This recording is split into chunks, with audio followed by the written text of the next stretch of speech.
So for today's lecture, I'm going to use my SQL command line. So first thing is creating the database. So create database. Bio. I'm going to give a name that database that is bio. Use bio. That is the database has been changed to this bio. So first create this table, that is the create table species. That the species table has been created. Now we will insert some rows into this. You can see like show tables. That is the species table is in the table in this database named bio. I could also see like just using the describe command, describe species.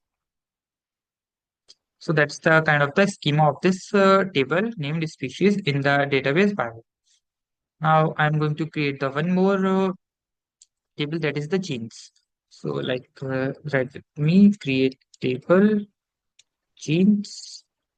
So that is the things as we look into the things like primary key, candidate key in the previous lecture. You can see here that gene ID is given as the varchar 10 as the primary key, gene name with the varchar data type as a 100 character limit. So now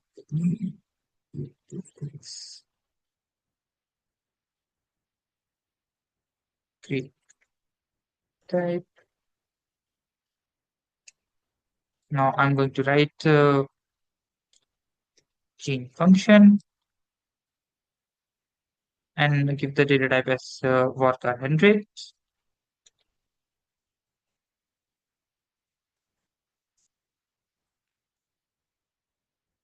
And like the things, the table has been created.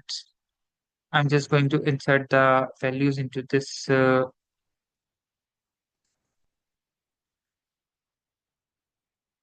So you can see here like you can see in the database named bio, there are the two tables now. That is the genes table and the species table.